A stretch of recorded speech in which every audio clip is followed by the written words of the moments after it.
www.darsequran.com. الحمد لله وحده والصلاة والسلام على من لا نبي بعده أما بعد فأعوذ بالله من الشيطان الرجيم بسم الله الرحمن الرحيم إذا الشمس كورت وإذا النجوم انكدرت وإذا الجبال سجرت وإذا العشار عطلت وإذا الوحوش حشرت وإذا البحار سجرت وإذا النفوس زوجت وإذا الموءودة سئلت بأي ذنب قتلت وإذا الصحف نشرت وإذا السماء كشطت وإذا الجحيم سعرت وإذا الجنة أزلفت علمت نفس ما أحضرت فلا أقسم بالخنس الجوار الكنس والليل إذا عسعس والصبح إذا تنفس إنه لقول رسول كريم ذي قوة عند ذي العرش مكين مطاع ثم أمين وما صاحبكم بمجنون ولقد رآه بالأفق المبين وما هو على الغيب بضنين وما هو بقول شيطان رجيم فأين تذهبون إن هو إلا ذكر للعالمين لمن شاء منكم أن يستقيم وما تشاءون إلا أن يشاء الله رب العالمين صدق اللہ العظیم۔ یہ سورہ تکویر ہے، مکی سورت، اس میں 29 آیات ہیں۔ اس سورہ میں بھی اللہ تبارک و تعالی نے قیامت سے پہلے جو بعض واقعات پیش آئیں گے ان کا ذکر کیا ہے۔ فرمایا کہ اذا الشمس کورت، جب سورج کو لپیٹ لیا جائے گا۔ سورج اللہ کی مخلوق میں سے ایک اہم اور بہت فوائد والی مخلوق ہے۔ شاید اسی لیے بہت ساری قوموں نے سورج کو دیوتا قرار دے لیا۔ اگر سورج نہ ہوتا تو آج پورا کرۂ ارض ہمیشہ کے لیے تاریک رہتا، اور دنیا کے سارے سائنسدان مل کر اور اپنے کل وسائل خرچ کر کے کسی ایک ملک کو بھی ویسے روشن نہیں کر سکتے تھے جیسے سورج پوری دنیا کو روشن کر رہا ہے۔ اگر بجلی اور گیس کے میٹر کی طرح شمسی توانائی کے استعمال کا بھی کوئی میٹر لگا دیا جاتا تو یہ حقیقت ہے کہ دنیا کے بڑے بڑے بادشاہ اور بڑے بڑے سرمایہ دار پورے سال کا بل نہیں، پورے ایک مہینے کا بل نہیں، ایک دن کا بل بھی اپنے سارے خزانے خرچ کر کے ادا نہیں کر سکتے تھے۔ اگر سورج نہ ہوتا تو پیڑ اور پودے نہ ہوتے، پھل اور پھول نہ ہوتے، سبزیاں اور غذائیں پیدا نہ ہوتی، اور حیوانات باقی نہ رہ سکتے۔ پھر کمال یہ کہ یہ سورج بڑے منظم طریقے سے روشنی اور حرارت دے رہا ہے، نہ یہ بیمار ہوتا ہے، نہ اسے مرمت کی ضرورت پیش آتی ہے، نہ اس میں پٹرول اور ڈیزل ڈالنا پڑتا ہے۔ ایک خاص وقت پر طلوع ہوتا ہے اور ایک خاص وقت پر غروب ہو جاتا ہے۔ اور یہ سورج ہمیں پانی بھی مہیا کرتا ہے۔ 1 منٹ میں پوری دنیا کے سمندروں سے خربوں ٹن پانی بخارات کی صورت میں یہ سورج اوپر اٹھاتا ہے اور وہاں قدرت کے لگائے ہوئے پلانٹ میں یہ کڑوا اور کھاری پانی میٹھا ہوتا ہے، پھر یہ بادلوں کی شکل اختیار کر لیتے ہیں، بادل ہوا کے کندھے پر سوار ہو جاتے ہیں، اور پھر اللہ جہاں چاہتا ہے وہاں ہوا ان بادلوں کو لے جاتی ہے، اور جہاں اللہ چاہتا ہے اور جب چاہتا ہے اور جتنا چاہتا ہے اتنا یہ برستا ہے۔ سورہ نور کی آیت نمبر 43 میں اللہ نے فرمایا أَلَمْ تَرَ أَنَّ اللَّهَ يُزْجِي سَحَابًا ثُمَّ يُؤَلِّفُ بَيْنَهُ ثُمَّ يَجْعَلُهُ رُكَامًا فَتَرَى الْوَدْقَ يَخْرُجُ مِنْ خِلَالِهِ وَيُنَزِّلُ مِنَ السَّمَاءِ مِنْ جِبَالٍ فِيهَا مِنْ بَرَدٍ فَيُصِيبُ بِهِ مَنْ يَشَاءُ وَيَصْرِفُهُ عَنْ مَنْ يَشَاءُ يَكَادُ سَنَا بَرْقِهِ يَذْهَبُ بِالْأَبْصَارِ۔ لیکن ایک وقت آئے گا کہ سورج ان میں سے کوئی کام بھی نہیں کر سکے گا، اس کی بساط کو ایسے لپیٹ دیا جائے گا جیسے صبح سو کر اٹھنے والے بستر کو لپیٹ دیتے ہیں۔ اسی کا ذکر فرمایا اذا الشمس کورت، جب سورج کو لپیٹ لیا جائے گا، واذا النجوم انکدرت، جب ستارے بے نور ہو جائیں گے، ستارے جھڑ جائیں گے، آسمان سے گر پڑیں گے۔ حضرت ابی بن کعب رضی اللہ تعالیٰ عنہ سے روایت ہے، وہ فرماتے ہیں کہ قیامت قائم ہونے سے پہلے 7 نشانیاں وقوع پذیر ہوں گی۔ فرمایا کہ لوگ بازاروں میں مصروف ہوں گے کہ سورج کی روشنی ختم ہو جائے گی، ابھی اس مصیبت کو نہیں بھولے ہوں گے کہ ستارے گرنا شروع ہو جائیں گے، ابھی اس منظر کو دیکھ رہے ہوں گے کہ پہاڑ زمین پر گر پڑیں گے، اور جب پہاڑوں کی میخیں نہیں رہیں گی تو زمین حرکت کرنے لگے گی، زمین میں زلزلہ برپا ہو جائے گا، جنات انسانوں کی طرف اور انسان جنات کی طرف بھاگیں گے، اور حیوان اور چپائے، درند اور پرند اور چرند، یہ سب مل جل جائیں گے، اور پھر جنات کہیں گے ہم تحقیق کر کے آتے ہیں ہوا کیا ہے۔ جنات سمندر کی طرف بھاگیں گے، وہاں دیکھیں گے تو آگ بھڑک رہی ہوگی، وہاں سے واپس پلٹیں گے اور یہ آ کر خبر دیں گے تو زمین ساتوں زمینوں سمیت ٹوٹ پھوٹ جائے گی، اور پھر ایک ہوا چلے گی اور سب کو موت دے دی جائے گی۔ وَإِذَا النُّجُومُ انْكَدَرَتْ، اور جب ستارے بے نور ہو جائیں گے۔ وَإِذَا الْجِبَالُ سُجِّرَتْ، اور جب پہاڑ چلائے جائیں گے۔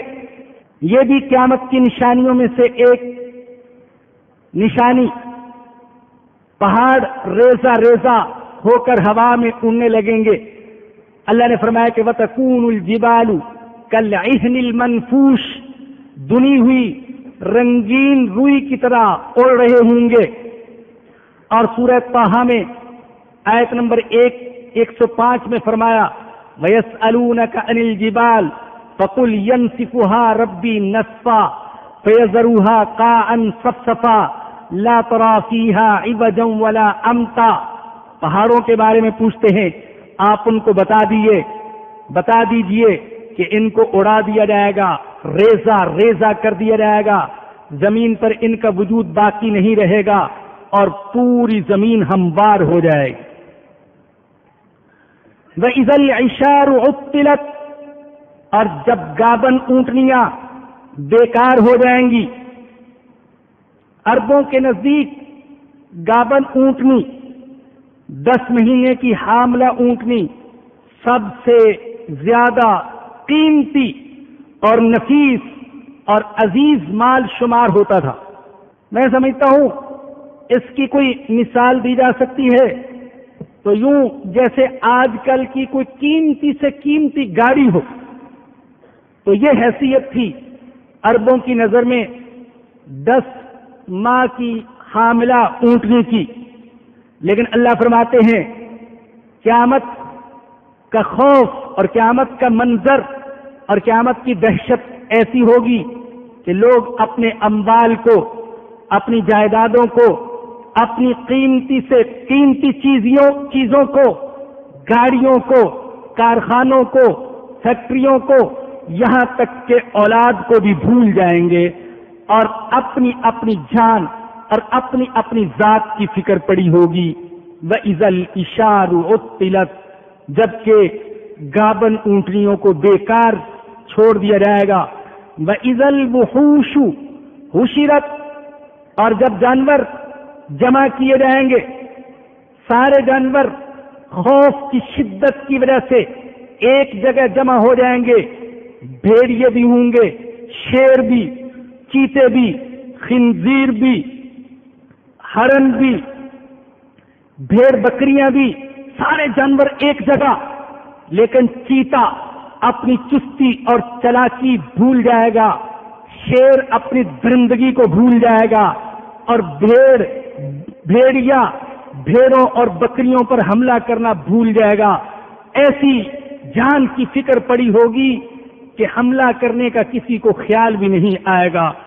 آپ اگر کبھی دیکھیں کسی جنگل میں آگ لگ جائے تو اس جنگل میں رہنے والے سارے درندے بھاگ نکل کھڑے ہوتے ہیں، لیکن کسی درندے کو کسی حیوان پر حملہ کرنے کی جرت اور خیال نہیں آتا ہے۔ تو قیامت کا منظر تو جنگل میں آگ لگنے والے منظر سے کہیں زیادہ خوفناک ہوگا۔ جب درندے تک اپنی درندگی بھول جائیں گے تو انسان جو کہ بڑا حساس ہے، اللہ کی حساس مخلوق ہے، تو اس کے جذبات کا کیا عالم ہوگا، یہ کیسے دوسروں کو نہ بھول جائے گا۔ تو فرمایا کہ وَإِذَا الْوُحُوشُ حُشِرَتْ، جب جانور جمع کیے جائیں گے، وَإِذَا الْبِحَارُ سُجِّرَتْ، جب سمندر آگ ہو جائیں گے، سمندروں میں آگ بھڑکا دی جائے گی۔ بات پہلے بھی بتائی جا چکی کہ پانی دو عناصر سے مرکب ہے، آکسیجن اور ہائیڈروجن سے۔ جس اللہ نے ان دو عناصر کو ملا کر پانی بنایا، وہ اللہ اس بات پر قادر کہ ان دونوں عناصر کو الگ کر دے اور پھر ان دونوں عناصر میں وہی تباہی کا سامان آ جائے جو ایٹم بم میں اور ہائیڈروجن بم میں تباہی کا سامان ہوتا ہے، تو سمندروں میں آگ بھڑک اٹھے گی۔ وَإِذَا الْبِحَارُ سُجِّرَتْ وَإِذَا النُّفُوسُ زُوِّجَتْ، اور جب روحیں ملا دی جائیں گی، روحوں کو کس کے ساتھ ملایا جائے گا؟ ایک مطلب تو یہ کہ روحوں کو جسموں کے ساتھ ملا دیا جائے گا، جیسا کہ عرض کیا جا چکا کہ جسم کہاں بھی ہو، اللہ اس بات پر قادر کہ روح کا کنیکشن اس جسم کے ساتھ جوڑ دے۔ بالفرض اگر کسی کے جسم کے لاکھ ٹکڑے اور لاکھ ذرے بھی ہو چکے ہوں تو اللہ اس بات پر قادر کہ اس روح کا تعلق ان لاکھ ٹکڑوں کے ساتھ جوڑ دے، چاہے ان میں سے ایک ٹکڑا مغرب میں، ایک مشرق میں، ایک شمال میں اور ایک جنوب میں، ایک سمندر میں اور ایک زمین میں کیوں نہ ہو، اللہ روح کا تعلق جسم کے ان ذرات اور اجزاء کے ساتھ ملا سکتا ہے۔ اگر انسان اس بات پر قادر کہ دنیا کے ایک کونے سے دوسرے کونے تک آواز ملا سکتے ہے اور صورت پہنچا سکتے ہے اور کنیکشن جوڑ سکتے ہے، تو میرا اللہ، جس اللہ نے انسان کو یہ عقل عطا کی ہے، وہ انسان سے کہیں زیادہ قدرت رکھتا ہے۔ تو ایک مطلب تو یہ بیان کیا گیا وَإِذَا النُّفُوسُ زُوِّجَتْ، کہ جب روحوں کو جسموں کے ساتھ ملا دیا جائے گا، اور دوسرا مطلب اس کا یہ کہ عقائد اور اعمال کے اعتبار سے لوگوں کو مختلف جماعتوں اور ٹکڑوں میں تقسیم کر دیا جائے گا۔ آج تو دنیا میں سب ملے جلے رہتے ہیں، اللہ معاف فرمائے ہمیں، لیکن اللہ نہ کرے ہم میں سے ہو سکتے ہیں کوئی منافق بھی ہو اور مومن بھی ہیں، یہاں فاسق اور صالح اکٹھے رہتے ہیں، عابد و زاہد اور شرابی اور زانی ملے جلے رہتے ہیں، بدنیت اور نیک نیت اکٹھے رہتے ہیں، اللہ کے مقبول اور مردود مخلوط رہتے ہیں، لیکن قیامت کے دن ایسا نہیں ہو سکے گا۔ سورہ یاسین کی آیت نمبر 59 میں اللہ نے فرمایا میں حکم دوں گا وَامْتَازُوا الْيَوْمَ أَيُّهَا الْمُجْرِمُونَ، اے مجرموں آج میرے نیک بندوں سے جدا ہو جاؤ۔ دنیا میں تو تم ملے جلے رہتے تھے، پہچان نہیں سکتے تھے لوگ تمہیں، تم میں سے بعض ایسے بھی تھے کہ انہوں نے شکلیں تو نیکوں جیسی بنا رکھی تھی، بظاہر تو اچھے نظر آتے تھے، لیکن میں جانتا تھا کہ اندر سے یہ گندے ہیں، ایمان اندر نہیں اترا، غلاظت بھری ہوئی ہے، نفاق بھرا ہوا ہے، یہ میں جانتا تھا۔ وہ جرائم جو تم چھپ چھپ کر کیا کرتے تھے وہ میں جانتا تھا، لیکن میں نے دنیا میں پردہ ڈالے رکھا، تمہیں ذلیل و رسوا نہیں کیا، تمہارے بیوی بچوں کے سامنے، تمہارے عزیزوں رشتہ داروں اور دوستوں کے سامنے، لیکن آج ایسا نہیں ہوگا۔ آج تو فرق کا دن ہے، امتیاز کا دن ہے، فیصلے کا دن ہے۔ وَامْتَازُوا الْيَوْمَ أَيُّهَا الْمُجْرِمُونَ، اے مجرموں آج جدا ہو جاؤ، آج سب کو گروہوں اور جماعتوں میں تقسیم کر دیا جائے گا۔ جیسا کہ ایک دوسری جگہ اللہ پاک نے فرمایا سورۃ الواقعہ کی آیت نمبر 7 میں فرمایا کہ وَكُنْتُمْ أَزْوَاجًا ثَلَاثًا، تمہیں 3 جماعتوں میں تقسیم کر دیا جائے گا۔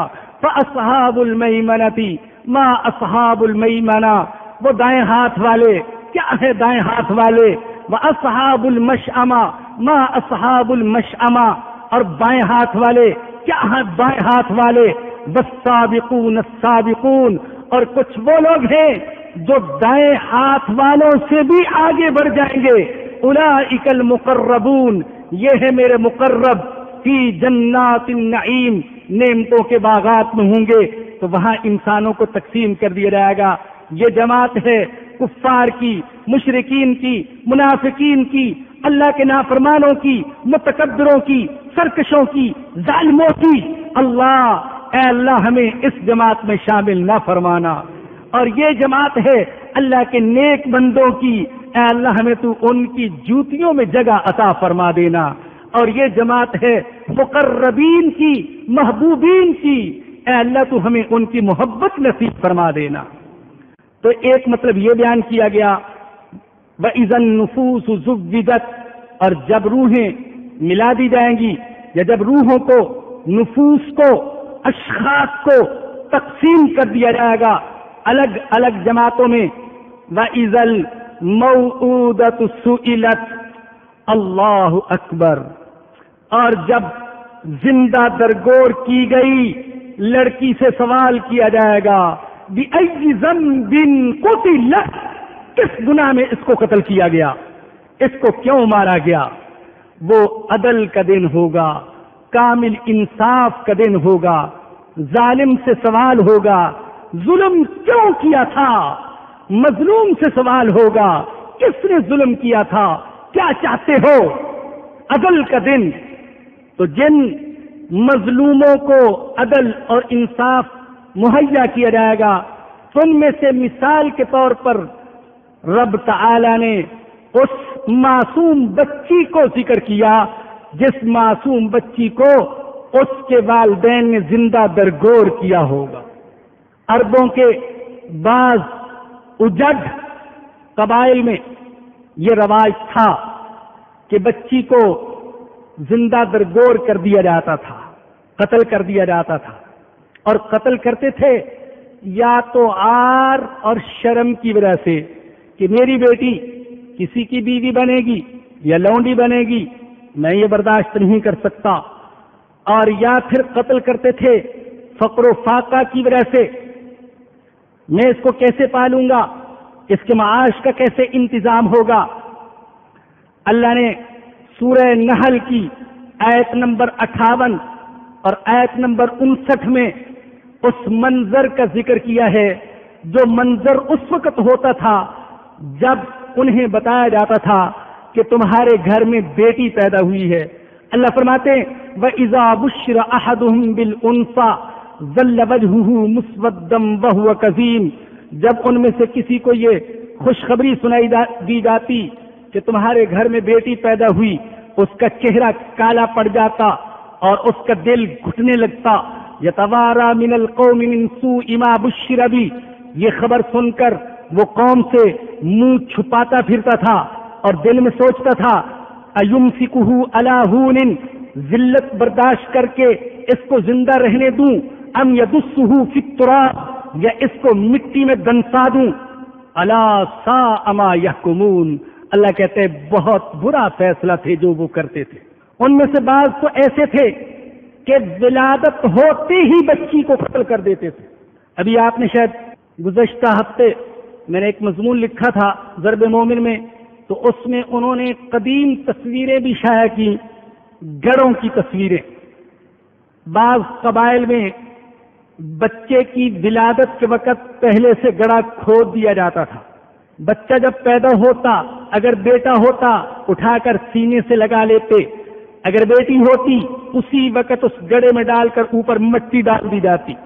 بعض ایسے بھی تھے کہ 5-6 سال تک اس کو زندہ رہنے دیتے، پھر باپ بچی کی ماں سے کہتا اس کو میرے ساتھ بھیجو، میں اس کو عزیزوں سے ملا کر لاتا ہوں. عزیزوں سے ملوانے کے بہانے سے بچی کو لے جاتا، گڑا پہلے سے کھود رکھا ہوتا تھا، اس گڑے کے پاس لے جا کر بچی کو کہتا ذرا اندر تو دیکھو. وہ دیکھتی اور پیچھے سے دھکا دیتا اور اوپر مٹی ڈال دیتا. اللہ اکبر! وہ کیسا منظر ہوگا جب بچی، معصوم بچی خوشی خوشی ابا کی انگلی پکڑ کر گھر سے باہر نکلتی ہوگی، اچھلتی کودتی، ہنستی مسکراتی، ماموں سے، عزیزوں سے، رشتہ داروں سے ملنے جا رہی ہوں. جب جنگل میں پہنچتی ہوگی اور باپ اٹھا کر گڑے میں پٹکتا ہوگا، اللہ اکبر! بیٹی باپ کے چہرے کو کس نظر سے دیکھتی ہوگی، ابا مجھے جنا کیوں تھا کہ آج مجھے کس جرم کی سزا دی جا رہی ہے کہ مجھے گھڑے میں ڈالا جا رہا ہے. اللہ اکبر! حضرت صعصع بن ناجیہ رضی اللہ تعالی عنہ حضور اکرم صلی اللہ علیہ وسلم کے ایک صحابی ہیں. انہوں نے ایک دفعہ عرض کیا یا رسول اللہ میں نے 360 بچیوں کی جان بچائی ہے. جب مجھے پتہ چلتا کسی کے ہاں بیٹی پیدا ہوئی ہے اور ظالم باپ اس کو زندہ نہیں رہنے دے گا تو میں اس کے پاس پہنچ جاتا اور اسے 2 گابن اونٹنیاں اور 1 اونٹ دیتا اور بچی کی زندگی بچا لیتا. یوں میں نے 360 بچیوں کی جان بچائی. پھر پوچھا یا رسول اللہ مجھے اس نیکی کا کوئی صلہ اور بدلہ بھی ملے گا؟ اللہ اکبر! قربان جاؤں اپنے آقا صلی اللہ علیہ وسلم کے قدموں کی خاک پر اور مبارک زبان پر کیا جواب میں ارشاد فرمایا کہ اے صعصع اور کیا صلہ مانگتے ہو؟ یہ صلہ کوئی کم ہے کہ اللہ نے تمہیں ایمان کی توفیق عطا فرما دی. اللہ اکبر! اس سے بڑا صلہ کیا مانگتے ہو کہ اللہ نے تمہیں ایمان نصیب فرما دیا. میرے بزرگوں اور دوستوں یاد رکھیے، نیکی کا صلہ جنت بھی ہے، لیکن نیکی کا صلہ سب سے بڑا صلہ یہ ہے کہ اللہ ہمیں مستقل نیکی کے لیے قبول فرما لے. ایک نیکی کے بعد دوسری نیکی کی، ایک سجدے کے بعد دوسرے سجدے کی، اور ایک تلاوت کے بعد دوسری تلاوت کی، اور ایک دعا کے بعد دوسری دعا کی توفیق مل جائے اور زندگی اللہ کے دین میں لگ جائے اور اللہ زندگی بھر کے لیے اپنے دین کی خدمت کے لیے، اپنے قرآن کی خدمت کے لیے قبول فرما لے تو خدا کی قسم اس سے بڑا صلہ اور کوئی نہیں. تو فرمایا اور صلہ کیا مانگتے ہو؟ یہ صلہ کیا کم ہے کہ اللہ نے تمہیں ایمان کی توفیق نصیب فرما دی. وہ بچیوں کو قتل کرتے تھے، لیکن میرے اور آپ کے آقا جو مظلوموں کی داد رسی کے لیے آئے تھے، ہاں پسے ہوئوں کو، جھکے ہوئوں کو، گرے ہوئوں کو، دبے ہوئوں کو اٹھانے کے لیے آئے تھے. اللہ کے نبی نے فرمایا ارے ان بچیوں کو قتل نہ کرو، فقر و فاقہ کے ڈر سے قتل نہ کرو. ولا تقتلوا اولادکم خشیۃ املاق نحن نرزقکم وإیاہم نحن نرزقہم وإیاکم. سورہ اسراء کی آیت نمبر 31 ہے. فرمایا کہ ان کو فقر و فاقہ کے ڈر سے قتل نہ کرو، ان کو بھی ہم رزق دیتے ہیں اور تمہیں بھی ہم رزق دیتے ہیں. تم سمجھتے ہو کہ ان بچیوں کو ہم پالتے ہیں، ارے تم بچیوں کو کیا پالو گے؟ تمہیں بھی میں پال رہا ہوں اور ان بچیوں کو بھی میں اللہ پال رہا ہوں. اور بعض حضرات نے فرمایا ایک جگہ اللہ نے نرزقہم بچوں اور بچیوں کو، اولاد کو پہلے ذکر کیا، وإیاکم والدین کو بعد میں ذکر کیا. اس میں نقطہ بعض حضرات نے یہ بیان فرمایا کہ اللہ بتانا چاہتے ہیں کہ ارے ان بچوں کو بھی رزق میں دے رہا ہوں اور ان بچوں کی برکت سے تمہیں بھی رزق دے رہا ہوں. بچوں کی برکت سے، ضعیفوں کی برکت سے، کمزوروں کی برکت سے اللہ پاک طاقت والوں کو اور اللہ والدین کو بھی روزی دیتے ہیں. تو فرمایا قتل نہ کرو. اور رسول اکرم صلی اللہ علیہ وسلم نے بچی کی تعلیم و تربیت کے فضائل بیان فرمائے. سنیں، توجہ سے سنیں میری وہ مائیں بہنیں اور بیٹیاں جو مغربی تہذیب سے اور آج کل کے مادر پدر آزاد صحافیوں کے پروپیگنڈے سے متاثر ہوتی ہیں، جن میں تاثر دیا جاتا ہے کہ گویا اسلام تو عورت کے حقوق کو چھینتے ہے اور مغرب نے عورت کو حقوق دیے. مغرب نے عورت کو حقوق نہیں دیے، مغرب نے عورت سے حیا چھین لی، ممتا چھین لی، عفت چھین لی، عصمت چھین لی. وہ جو بیٹی اور ماں جس پر ہم فخر کیا کرتے تھے، آج مغرب سے متاثر ہونے والیوں میں نہ وہ ماں دکھائی دیتی ہے اور نہ وہ بیٹی دکھائی دیتی ہے. مغرب نے تو نرم دل عورت کو سنگ دل بنا دیا. ابھی میں عرض کروں گا کیسے سنگ دل بنایا. حضور اکرم صلی اللہ علیہ وسلم نے تو بیٹی کو زندگی عطا کی، بیٹی کو حقوق دیے، بیٹی کی تعلیم و تربیت کے فضائل بیان کیے. وہ فضائل جو بیٹے کی تعلیم و تربیت کے بیان نہیں فرمائے، وہ بیٹی کی تعلیم و تربیت پر بیان فرمائے. حضرت انس رضی اللہ عنہ سے روایت ہے، قال رسول اللہ صلی اللہ علیہ وسلم من عال جاریتین حتی تبلغا جاء یوم القیامہ انا وہو کہاتین وضم اصابعہ. اللہ کے نبی نے فرمایا کہ جس شخص کو اللہ نے 2 بیٹیاں عطا کی اور پھر اس نے ان بیٹیوں کی کفالت اور تربیت اور پرورش کی، وہ قیامت کے دن آئے گا اور جنت میں میرے ساتھ ایسے ہوگا جیسے میرے ہاتھ کی یہ 2 انگلیاں ہیں. صحیح مسلم میں روایت ہے، فرمایا کہ من ابتلی من البنات بشیء فاحسن الیہن کان سترا من النار.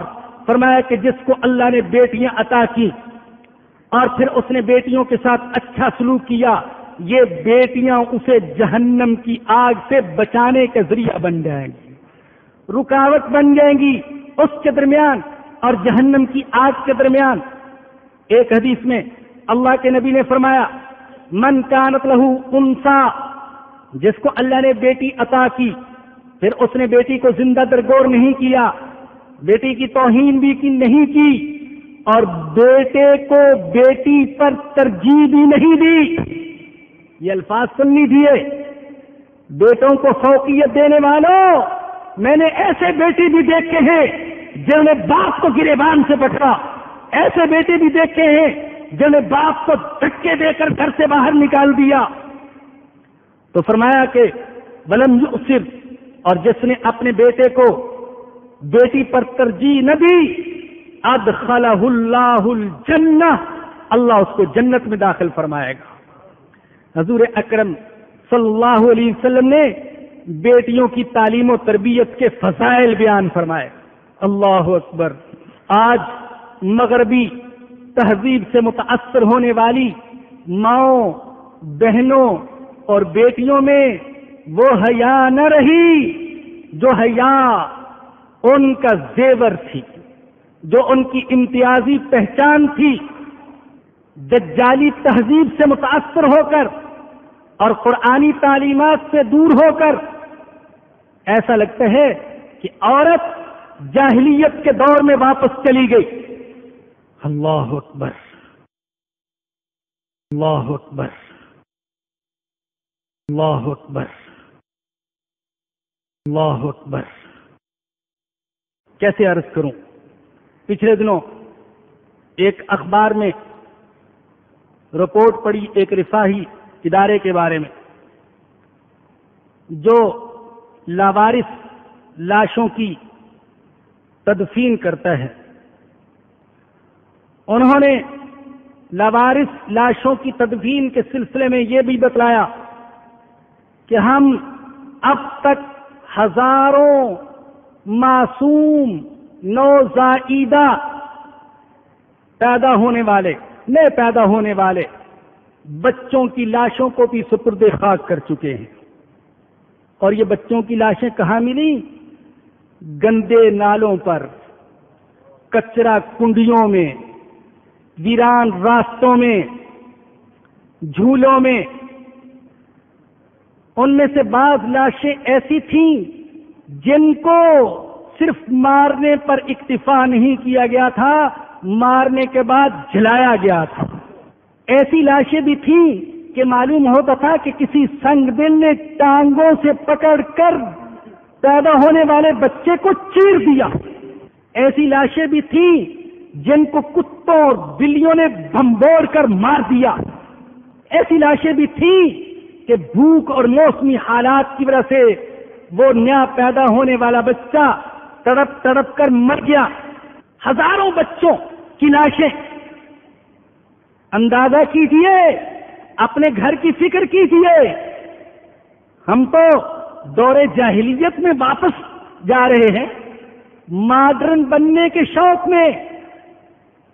ماں بہن نے سر سے دوپٹہ اتارا، پردہ اتارا، حجاب اتارا، اور مولوی کو دو چار گالیاں دی، فحش فلمیں، فحش گانے، مخلوط محفلیں، مخلوط مجلسیں، اور آج بدکاری کا یہ عالم کہ انہوں نے کہا کہ سال بھر میں جو ہمیں لاشیں ملتی ہیں،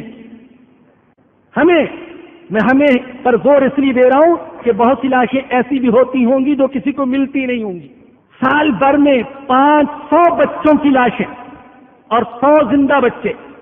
اور اس میں قابل ذکر بات جس کی طرف متوجہ کرنا چاہتا ہوں وہ یہ کہ انہوں نے بتایا کہ ان لاشوں میں 80% لاشیں بچیوں کی ہوتی ہے۔ 80% لاشیں۔ گویا کہ بیٹی پیدا ہوگی تو مار دیا، بیٹی پیدا ہوگی ہسپتال میں، زندہ بچی کو بینچ پر چھوڑ کر ماں بھاگ گئی، باپ بھاگ گیا، سنبھالے جس کو سنبھالنا ہے، ہم سے نہیں سنبھالی جاتی۔ اور اس رفاہی ادارے کے سربراہ نے بتلایا کہ ایسا بھی ہو رہا ہے کہ چونکہ الٹرا ساؤنڈ کے ذریعے سے پتہ چل جاتا ہے کہ بیٹا ہے یا بیٹی، اگر بیٹی ہو تو پہلے ہی حمل ضائع کروا دیا جاتا ہے۔ اللہ اکبر۔ اللہ کے نبی نے تو بیٹی کو تحفظ دینے کا حکم دیا تھا۔ آج مسلمان کتنا دور چلا گیا، اور اللہ کیا فرما رہے ہیں؟ وَإِذَا الْمَوْءُودَةُ سُئِلَتْ، زندہ درکور کی گئی، ظلم سے ستائی گئی، بیٹی سے پوچھا جائے گا اس باپ نے تیرے اوپر کیوں ظلم کیا تھا، کیا گناہ کیا تھا؟ بِأَيِّ ذَنبٍ قُتِلَتْ، کس گناہ میں قتل کی گئی؟ ہمارے اوپر لازم ہے، ہم دین کی بات کرنے والوں پر لازم ہے کہ ہم عورت کے حقوق بیان کریں، بچیوں کے حقوق بیان کریں، جو ظلم ہو رہے اس کے خلاف آواز اٹھائیں۔ بچی سمجھ کر حمل ضائع کروانا غلط، بچی پیدا ہونے پر لاوارث چھوڑ دینا غلط، بچی پر زیادتی کرنا غلط، بچی پر بچے کو ترجیح دینا غلط، اور بچی پر الزام لگا کر یہ کاروکاری وغیرہ جو خاص طور پر سندھ میں رواج ہے، یہ سلسلہ غلط، ناجائز ہے۔ شریعت اس کی اجازت نہیں دیتی ہے. بہت سے لوگ قبائلی رسموں اور خاندانی ظلم و ستم کو اسلام کے کھاتے میں ڈال دیتے ہیں. اسلام تو اس کی اجازت نہیں دیتا. فرمایا کہ وَإِذَا الْمَوْءُودَةُ سُئِلَتْ، جب زندہ درگور کی گئی لڑکی سے سوال کیا جائے گا بِأَيِّ ذَنبٍ قُتِلَتْ، کس گناہ میں اس کو قتل کیا گیا. وَإِذَا الصُّحُفُ نُشِرَتْ، اور جب اعمال نامے کھول دیے جائیں گے. انسان مرتا ہے تو اعمال نامے بند کر دیے جاتے ہیں، لیکن قیامت کے دن اعمال نامے کھول دیے جائیں گے اور پھر کسی کا اعمال نامہ دائیں ہاتھ میں اور کسی کا بائیں ہاتھ میں دیا جائے گا. سورہ کہف کی آیت نمبر 49 میں ہے، اللہ فرماتے ہیں وَوُضِعَ الْكِتَابُ، اعمال نامہ سامنے رکھ دیا جائے گا. فَتَرَى الْمُجْرِمِينَ مُشْفِقِينَ مِمَّا فِيهِ، مجرم اس کو دیکھ دیکھ کر ڈریں گے. وَيَقُولُونَ يَا وَيْلَتَنَا مَا لِهَذَا الْكِتَابِ لَا يُغَادِرُ صَغِيرَةً وَلَا كَبِيرَةً إِلَّا أَحْصَاهَا، یہ کیسا اعمال نامہ ہے، یہ کون لکھنے والے، ایسی باریک باریک باتیں لکھ دی جو ہمارے تصور میں بھی نہیں تھی. بڑے گناہ بھی لکھ دیے اور ہمارے چھوٹے چھوٹے گناہ بھی اس میں لکھ دیے، بڑی بڑی نیکیاں بھی لکھ دی اور چھوٹی نیکیاں بھی لکھ دی، کوئی چیز نہیں چھوڑی. وَوَجَدُوا مَا عَمِلُوا حَاضِرًا، جو اعمال کیے تھے وہ سب موجود پائیں گے. وَإِذَا الصُّحُفُ نُشِرَتْ، جب اعمال نامے کھول دیے جائیں گے. وَإِذَا السَّمَاءُ كُشِطَّتْ، اور جب آسمان کی کھال کھینچ دی جائے گی، جیسے بکری کی کھال اتاری جاتی ہے، اللہ آسمان کی کھال اتار دیں گے. یا جیسے چھت کو ادھیڑ دیا جاتا ہے ایسے آسمان کی چھت کو ادھیڑ دیا جائے گا. یہ نیلی چھت باقی نہیں رہے گی، یہ سورج چاند ستارے باقی نہیں رہیں گے، ایک نیا آسمان وجود میں آئے گا. سورہ ابراہیم کی آیت نمبر 48 میں ہے یوم تبدل الارض غیر الارض والسماوات وبرزوا للہ الواحد القہار، زمین کو بھی بدل دیا جائے گا اور آسمانوں کو بھی بدل دیا جائے گا اور اللہ کے سامنے کھڑے ہوں گے جو قہار ہے. وَإِذَا الْجَحِيمُ سُعِّرَتْ، اور جب دوزخ کی آگ بھڑکائی جائے گی، کس کے ذریعے سے بھڑکائی جائے گی، ایندھن کیا ہوگا. اللہ نے بیان فرمایا یا ایھا الذین آمنوا قوا انفسکم واہلیکم نارا، اے ایمان والو اپنے آپ کو بچاؤ، اپنے اہل و عیال کو بچاؤ اس آگ سے، وقودھا الناس والحجارہ، جس کا ایندھن انسان اور پتھر ہوں گے. وَإِذَا الْجَنَّةُ أُزْلِفَتْ، اور جب جنت کو قریب لایا جائے گا، متقین کے قریب لایا جائے گا. سورہ قاف کی آیت نمبر 31 میں اللہ نے فرمایا وَأُزْلِفَتِ الْجَنَّةُ لِلْمُتَّقِينَ غَيْرَ بَعِيدٍ هَذَا مَا تُوعَدُونَ لِكُلِّ أَوَّابٍ حَفِيظٍ مَنْ خَشِيَ الرَّحْمَنَ بِالْغَيْبِ وَجَاءَ بِقَلْبٍ مُنِيبٍ. اللہ اکبر. متقین کے قریب جنت کو لایا جائے گا. اور یہ کون ہے جو بن دیکھے اللہ سے ڈرا کرتے تھے، ان سے کہا جائے گا ادخلوها بسلام، سلامتی کے ساتھ اس میں داخل ہو جاؤ. یہ ساری چیزیں بیان کرنے کے بعد آخر میں فرمایا یہ ما قبل کا جواب ہے. عالمت نفس ما احضرت، ہر شخص جان لے گا کہ وہ کیا لے کر آیا ہے. ہر شخص کو پتہ چل جائے گا، کھڑا لے کر آیا، کھوٹا لے کر آیا، نیکیاں زیادہ لایا، برائیاں زیادہ لایا، کیا لایا ہے ہر کسی کو پتہ چل جائے گا. سورہ آل عمران کی آیت نمبر 30 میں فرمایا یوم تجد کل نفس ما عملت من خیر محضرا وما عملت من سوء، نیکیوں کو بھی موجود پائے گا، بدیوں کو بھی موجود پائے گا اور اپنے گناہوں کو دیکھ کر آرزو کرے گا تود لو ان بینہا وبینہ امدا بعیدا، اے کاش میرے گناہوں اور میرے درمیان بڑا لمبا فاصلہ ہوتا. علمت نفس ما احضرت فلا اقسم بالخنس. اللہ اکبر. قرآن کی فصاحت پر قربان جائیے، قرآن کے اسلوب پر قربان جائیے. ارے لوگوں کیا ہو گیا، کہ آج ہمیں قرآن میں مزہ نہیں آتا اور گندگی میں مزہ آتا ہے، گانوں میں مزہ آتا ہے.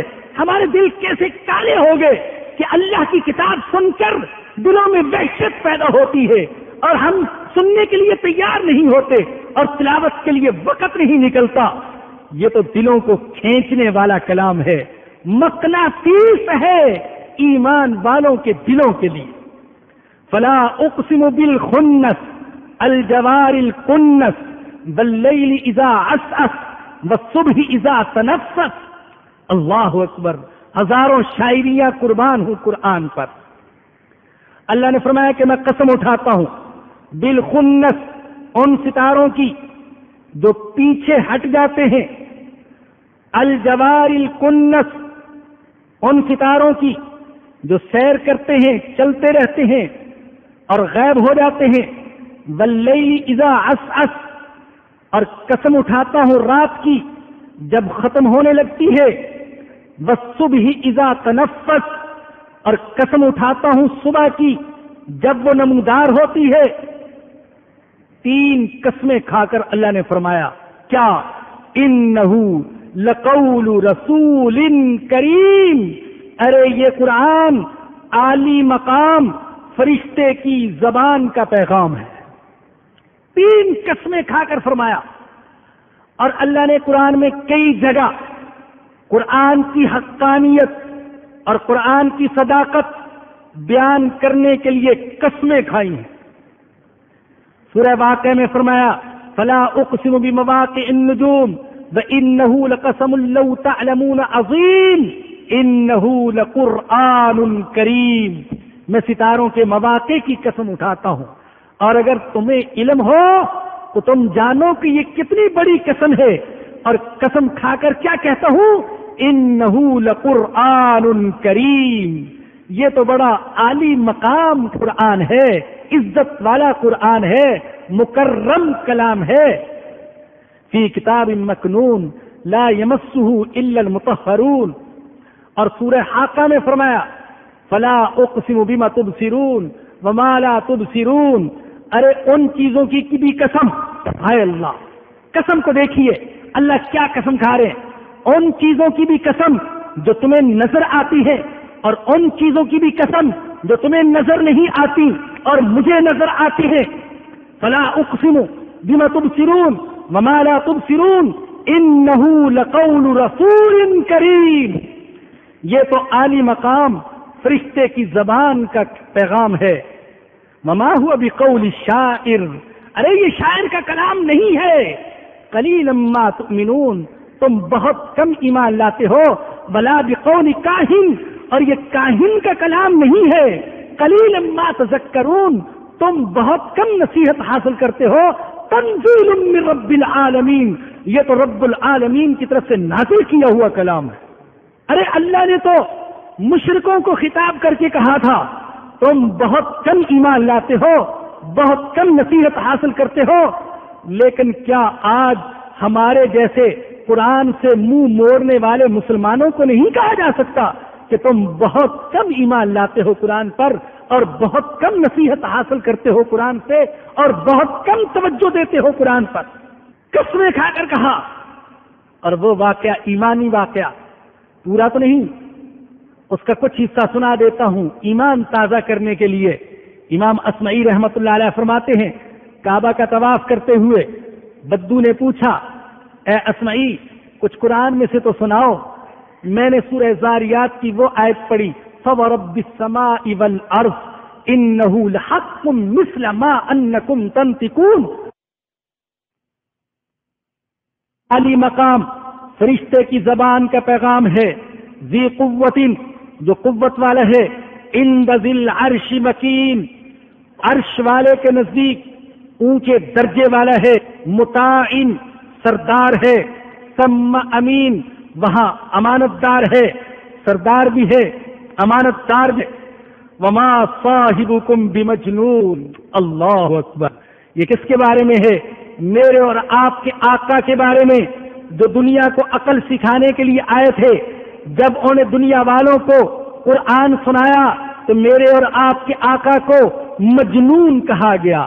دیوانہ کہا گیا، اور اللہ کہہ رہے وما صاحبکم بمجنون، ارے بیوقوفو تمہارا یہ ساتھی جس نے تمہارے ساتھ زندگی کے 40 سال گزرے ہیں یہ مجنون نہیں، ارے تم نے اس کی تجارت دیکھی، اس کے معاملات دیکھے، اس کی معاشرت دیکھی، اس کی صورت دیکھی، اس کے اخلاق دیکھے، اور تم نے خود اس کو لقب دیا تھا صدیق اور امین کا، اور 40 سال کے بعد جب میرے رسول نے میرے حکم پر دعویٰ کیا انا رسول اللہ، میں اللہ کا رسول ہوں، تو آج تم میرے نبی کو دیوانہ کہنے لگے۔ وما صاحبکم بمجنون، تمہارا ساتھی مجنون نہیں، وَلَقَدْ رَآهُ بِالْأُفُقِ الْمُبِينِ، میرے نبی نے جبرائیل امین کو دیکھے ہے آسمان کے کھلے کنارے پر۔ یہ حضور اکرم صلی اللہ علیہ وسلم کی خصوصیت، امت میں سے نہیں سارے نبیوں میں سے یہ خصوصیت کہ ہمارے آقا نے جبرائیل امین کو زندگی میں 2 دفعہ ان کی اصلی صورت میں دیکھا، پہلی دفعہ غار حرا میں اور دوسری دفعہ شب معراج کے موقع پر اصلی صورت میں دیکھا۔ وما ہوا علی الغیب بضنین، اور میرے نبی غیب کی باتوں پر، پوشیدہ باتوں پر بخل کرنے والے نہیں ہیں، بلکہ میں اپنے نبی کی طرف جو وحی کرتا ہوں میرا نبی انسانوں تک پہنچا دیتے ہیں۔ وما ہوا بقول الشیطان الرجیم، یہ قرآن شیطان مردود کا کلام نہیں ہے۔ اللہ اکبر۔ مشرک کہتے تھے یتنزل علیہ الشیطان، محمد صلی اللہ علیہ وسلم پر معاذ اللہ شیطان اترتے ہیں، اللہ نے کہا نہیں، وما ہوا بقول الشیطان الرجیم، یہ شیطان مردود کا کلام نہیں۔ فأین تذهبون، ارے تم کہاں جا رہے ہو، کہاں جا رہے ہو؟ قرآن کو چھوڑ کر کہاں کہاں ٹھوکریں کھا رہے ہو، کہاں کہاں درماندہ پھر رہے ہو؟ اگر تمہیں عزت ملے گی تو قرآن میں عزت ملے گی، یہ عزت دینے والا کلام ہے۔ اگر تم قرآن کو چھوڑو گے تو ذلیل ہو کر رہ جاؤ گے۔ وہ معزز کے زمانے میں مسلمان ہو کر ہم ذلیل و خوار ہوئے، تارک قرآن ہو کر۔ اگر قرآن کو چھوڑو گے تو زندگیاں تلخ ہو جائیں گی، زندگیوں میں حقیقی سکون باقی نہیں رہے گا۔ سورہ طٰہٰ کی آیت نمبر 124 میں فرمایا وَمَنْ أَعْرَضَ عَنْ ذِكْرِي فَإِنَّ لَهُ مَعِيشَةً ضَنْكًا وَنَحْشُرُهُ يَوْمَ الْقِيَامَةِ أَعْمَىٰ، جو میرے قرآن سے اعراض کرے گا، منہ پھیرے گا، میں اس کی زندگی کو تلخ کر دوں گا اور میں اس کو قیامت کے دن اندھا کر کے اٹھاؤں گا۔ قال رب لم حشرتنی اعمیٰ، عرض کرے گا میرے رب مجھے اندھا کر کے کیوں اٹھایا؟ وقد كنت بصیرا، میں تو آنکھوں والا تھا۔ اللہ فرمائے گا کذالک اتتک آیاتنا فنسیتها وکذالک اليوم تنسى، میرا کلام، میری آیتیں تیرے پاس آئی تھی، تم نے ان کو بھلا دیا تھا، تم ان سے اندھے بن گئے تھے، میرے کلام کو دیکھنا گوارا نہیں کرتے تھے، آج میں نے تم کو حقیقی اندھا بنا دیا۔ جاؤ، تجھے بلا دیا گیا ہے۔ اگر قرآن کو چھوڑو گے بیماریوں کا شکار ہو جاؤ گے، جسمانی، روحانی، ہر طرح کی بیماریاں، شفا صرف قرآن میں ہے۔ وَنُنَزِّلُ مِنَ الْقُرْآنِ مَا هُوَ شِفَاءٌ وَرَحْمَةٌ لِّلْمُؤْمِنِينَ وَلَا يَزِيدُ الظَّالِمِينَ إِلَّا خَسَارًا، قرآن میں ایمان والوں کے لیے شفا ہے اور قرآن میں ایمان والوں کے لیے رحمت ہے۔ اگر ہدایت چاہتے ہو تو بھی قرآن کو تھامنا پڑے گا۔ ذالک الکتاب لا ریب فیہ ھدی للمتقین، اگر دلوں کا زنگ اتارنا چاہتے ہو تو بھی قرآن سے تعلق جوڑنا ہوگا۔ اللہ کے نبی نے فرمایا دلوں کو زنگ لگ جاتا ہے، کہنے والوں نے کہا یا رسول اللہ یہ زنگ اترے گا کیسے؟ اللہ کے نبی نے فرمایا یہ زنگ اترے گا قرآن کی تلاوت سے اور موت کو یاد کرنے سے۔ اللہ اکبر۔ اگر فتنوں سے بچنا چاہتے ہو تو بھی قرآن سے تعلق جوڑنا ہوگا، ترمذی میں حضرت علی رضی اللہ عنہ کی روایت ہے، اللہ کے نبی نے فرمایا فتنے ہوں گے. عرض کیا یا رسول اللہ فتنوں سے بچاؤ کیسا ہوگا، کیسے ہوگا؟ فرمایا اے علی فتنوں سے بچنے کے لیے کتاب اللہ کو تھامنا پڑے گا. میرے بزرگوں اور دوستوں، قرآن حق کلام ہے، سچ کلام ہے. قرآن میں عزت ہے، ہدایت ہے، نور ہے، شفا ہے. اور قرآن ہمیں وہ عزت، وہ غلبہ عطا کر سکتا ہے جو ہم کسی اور طریقے سے حاصل نہیں کر سکتے. اس کے لیے ضروری ہے قرآن کی تلاوت کی جائے، قرآن کو سمجھا جائے، قرآن میں غور و تدبر کیا جائے، قرآن کی اشاعت کی جائے. یہ جو درس قرآن کی یہ ناقص سی کوشش ہے، ناقص سا بندہ، ناقص سی کوشش. اللہ کی قسم یہ بھی اسی لیے ہے، یہ کوئی روایتی درس نہیں ہے خانہ پوری والا کہ ایک پیشہ ور مولوی کو کوئی جگہ چاہیے تھی بیان کرنے کے لیے تو ایک جگہ مل گئی. نہیں، رب کعبہ کی قسم نہیں. میرا اللہ میرے جذبات کو جانتے ہیں، میری نیت کو جانتے ہیں، میرے خیالات کو جانتے ہیں. نہ یہ تقریر کو چمکانے کے لیے یہ اس مجلس کی ضرورت ہے اور نہ اپنا معاشی مسئلہ حل کرنے کے لیے اس کی ضرورت ہے. یہ انشاءاللہ قرآن کے پھیلانے کی، قرآن کے نور کو پھیلانے کی ایک کوشش ہے اور ایک تحریک ہے. میرے اللہ نے مجھے توفیق دی، میں تو اللہ سے مانگتا ہوں اور آپ سے بھی دعا کرتا ہوں، درخواست کرتا ہوں کہ دعا کیجیے گا. اور میں عہد کرتا ہوں کہ انشاءاللہ میری زندگی قرآن کا نور پھیلانے کے لیے وقف ہے انشاءاللہ العزیز. اس قرآن سے تعلق کو جوڑیے. خدا را آج تو ہم پوری دنیا میں ذلیل ہو رہے. جب اخبار اٹھاتے ہیں سوائے ذلت کی خبروں کے اور کچھ نہیں ہوتا. ذلت کی خبریں، جھکاؤ ہی جھکاؤ، اٹھاؤ ہے نہیں. کہیں ایٹم بم پر پابندی اور کہیں فوج پر پابندی اور کہیں معاش پر پابندی. لیکن اللہ کی قسم اس کتاب میں ہزاروں ایٹم بم سے زیادہ قوت و طاقت ہے. اگر مسلمان اس کو تھام لے، مسلمان اس کے ساتھ اپنا ٹوٹا ہوا رشتہ جوڑ لے، تو میرے بزرگوں اور دوستوں یہ ایک ناقص سی کوشش ہے. آپ تشریف لائے، آپ سے درخواست ہے مستقل تشریف لاتے رہیں. الحمدللہ ہم نے عرض کیا کہ 3 باتیں ہم کہتے ہیں، بے شرکت، دعوت، اشاعت. ایک تو بھائی شریک ہوا کریں، دوسرا دوسروں کو دعوت دیا کریں، اور تیسرا اس کی اشاعت کی کوشش فرمائیں. کیسٹ کے ذریعے سے، سی ڈی کے ذریعے سے. اور وضاحت بار بار کرنا مناسب نہیں، لیکن جو ساتھی یہ کام کر رہے ہیں ان کا کوئی کاروبار مقصود نہیں، اپنی جیب سے پیسہ لگا کر یہ کام کر رہے ہیں. اور بتایا آپ کو کہ الحمدللہ ان کی کوشش اور محنت کی برکت سے آج پوری دنیا میں صرف اس 4-5 مہینے میں ہماری جو انٹرنیٹ پر سائٹ ہے اس پر 2 لاکھ سے زیادہ افراد آئے. الحمدللہ. اللہ پاک ہمیں مزید قرآن کے نور کو اور قرآن کے علوم کو پھیلانے کی توفیق نصیب فرمائے.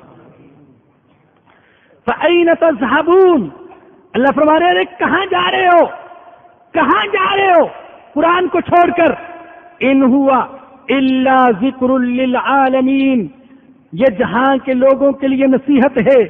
لمن شاء منکم ان یستقیم، یعنی اس کے لیے جو تم میں سے سیدھی راہ پر چلنا چاہتا ہے اس کے لیے نصیحت ہے. وما تشاءون الا ان یشاء اللہ رب العالمین، اور تم کچھ بھی نہیں چاہ سکتے مگر یہ کہ اللہ چاہے جو کہ رب العالمین ہے. اللہ اکبر. بتلایا گیا ہدایت چاہتے ہو تو قرآن کو مضبوطی سے تھام لو، لیکن قرآن کو تھامنے کی قدرت بھی ملے گی اللہ کی توفیق سے. لہذا اللہ سے توفیق مانگو کہ اے اللہ تو قرآن سے ہدایت حاصل کرنے اور قرآن کے حقوق ادا کرنے کی ہم کو توفیق عطا فرما دے. وآخر دعوانا ان الحمد للہ رب العالمین. آخر میں ایک پہلی بات جو آپ سے کہنی ہے وہ تو یہ کہ سن ہجری جو ہے اس کا پہلا مہینہ محرم الحرام اور آج اس کا پہلا دن تھا اور آج دوسری ہے، اس کا آغاز ہوا۔ اس سال کے آغاز پر میں اپنی طرف سے اور اپنے دوستوں کی طرف سے تمام ساتھیوں کو دلی مبارکباد پیش کرتا ہوں، اور آپ سے بھی درخواست ہے کہ خوب اپنے ساتھیوں کو مبارکباد دیں۔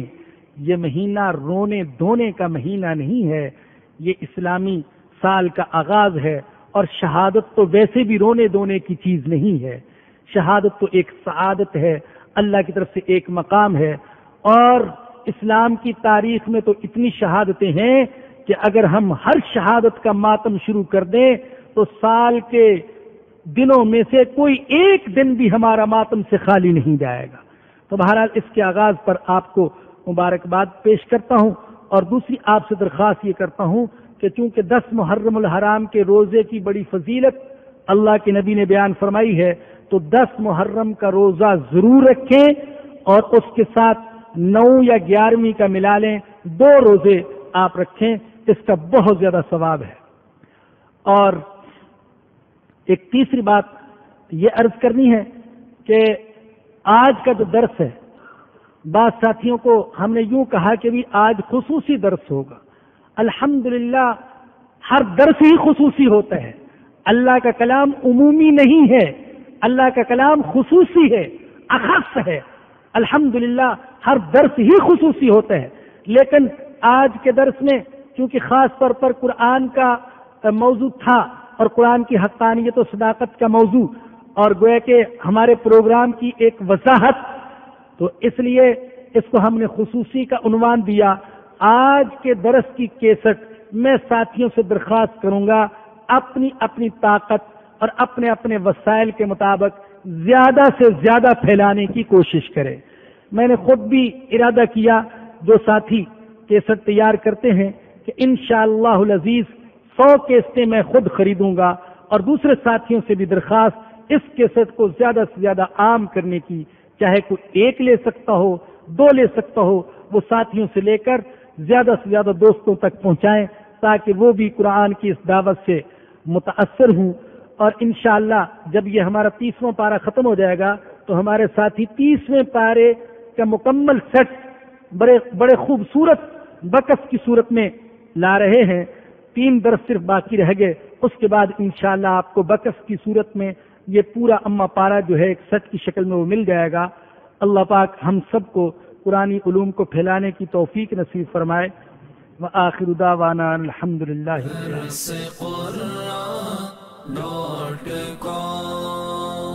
www.darsequran.com